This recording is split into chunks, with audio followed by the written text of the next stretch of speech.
Warning, Hebrews Toys Reviews is not intended for children. It is for adult collectors and the people over the age of 18.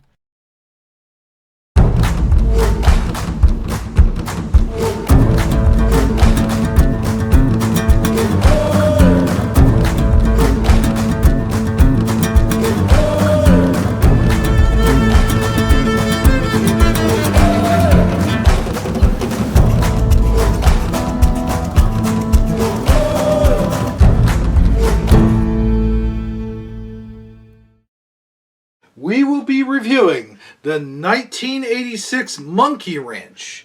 Now, Monkeywrench is all a part of the Dreadnoks, and of course, everybody knows the Dreadnoks are part of Zartan's gang, and you know, he's one of my favorite Dreadnoks. So, without further ado, well, it's kind of a balance between him and Torch. I like Torch too, and him and Torch actually look a lot alike. But let's get to the 1986 Monkeywrench.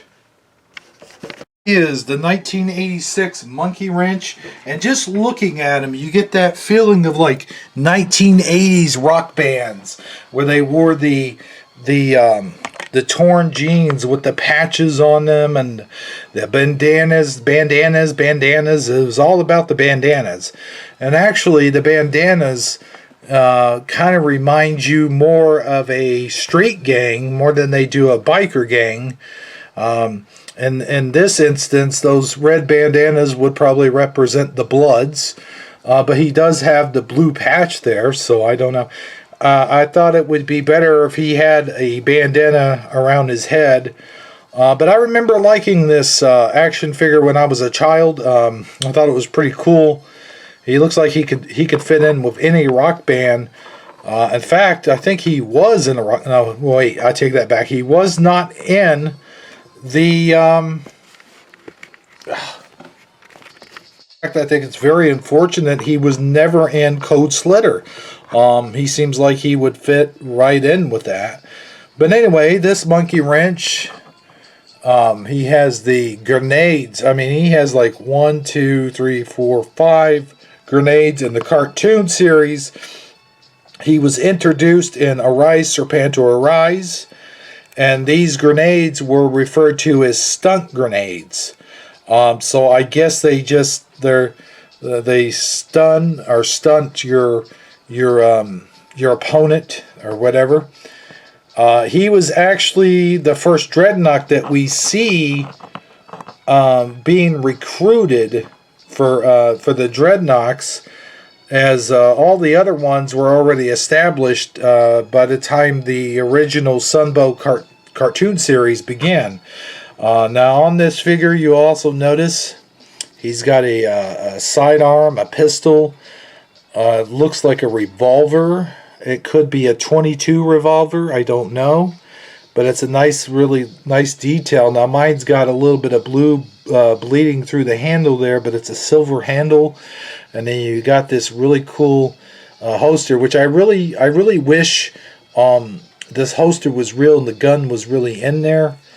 And of course, like I mentioned, you got the red bandanas down at the legs, and around here they go all the way around. And it's kind of cool because the bullet bandoliers go all the way, the grenade bandoliers go all the way around. And he's got this sort of necklace. Let's see if I can get an up close of his necklace. It's sort of like one of those just like little swirly things that go under.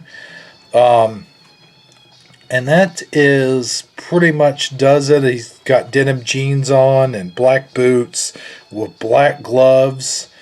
These look like your typical sort of motorcycle riding gloves or whatever. But, you know, just a really overall cool addition to the Dreadnoks. And the thing is, he came with a really weird weapon. This is sort of like supposed to be a harpoon gun. And as you can see, there's like a little reel here molded in to the gun. And this is... whatever, the spear. And then but I'm not sure if this weapon existed in real time. but it's a pretty cool weapon. And this is the only accessory he came with. I will say, I think in the cartoon, they never showed this actually being used as a harpoon gun. There was actually lasers shooting out of this. And that makes my review a little simpler. This is the 1986 Monkeywrench with a harpoon gun in hand. And you can see him from that angle. Let me zoom in a little bit. Yeah, pretty cool dreadnought, although I don't really agree with the weapon. But the dreadnoughts did have sort of unusual weaponry. And now we get to the part that I like the most, is the file card, because it shows the personalization of these figures and what they really represent and what their sort of background, their history is. So now you got the file card, and I will read this file card digitally, because if I hold it like this, you don't really capture all of it on camera, and with my lighting, you can't see the whole file card, plus my hands are a bit shaky. I mentioned that in another review. But actually, I think I'm holding this in such a way that you guys can see the file card. So we'll go ahead and read it from now. Okay, code name Monkeywrench Dreadnought. File name Bill Winky. Bill Winky. Bill Winky. Boy, that's a funny name. And of course, there's a secret code to all these dreadnoughts. Their names have sort of the same, like there's, I forget how it goes, but there's sort of like a storybook type deal. Little Bill Winky, and then there's Winky and Dinky and Minky. I don't know. I'm making that up, but there is some sort of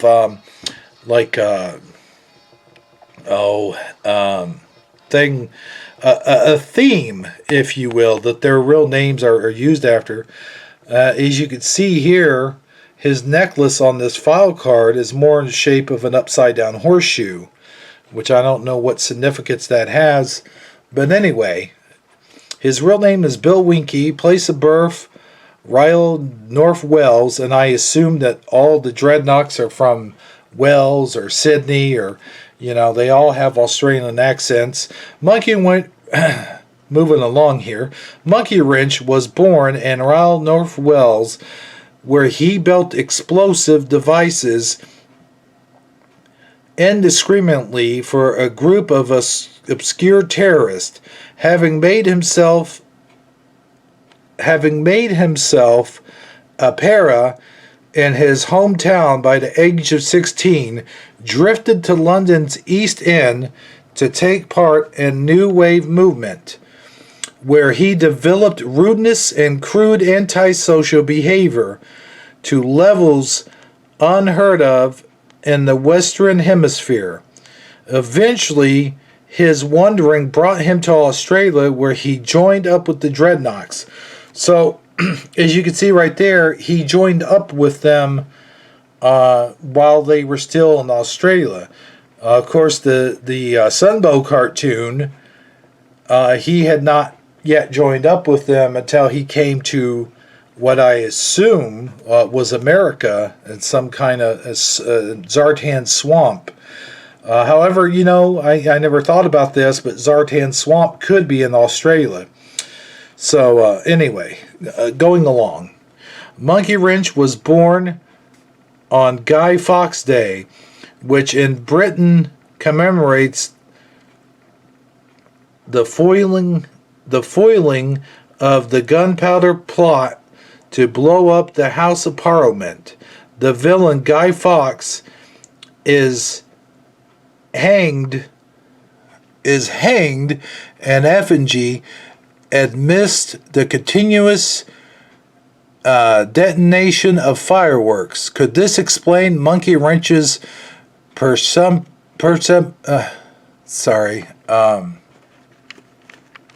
preoccupation with explosives and loud noises? His record collection is limited to the 1812 Overture, the Anvil Course, and Wipeout. So I find this interesting. This Dreadnought is actually into classical music. The 1812 Overture is classical music, and you know, he's into this sort of like really you know, most of the uproarings of society type of music. But anyway, that does it for this review. I flip over the file card here, and it says free Sergeant Slaughter action figure, details inside. We all know about that, and I will talk more about that when I review Sergeant Slaughter. One last look at Monkeywrench there. So let's listen to that overture we were talking about. And I believe I've seen this in a lot of Bugs Bunny cartoons. Here we go.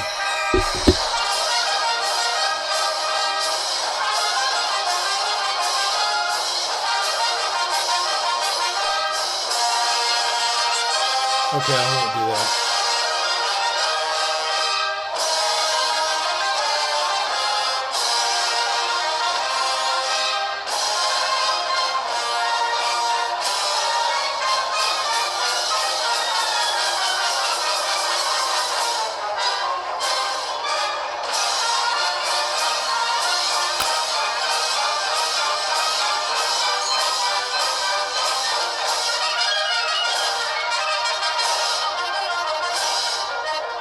So Monkeywrench likes listening to this.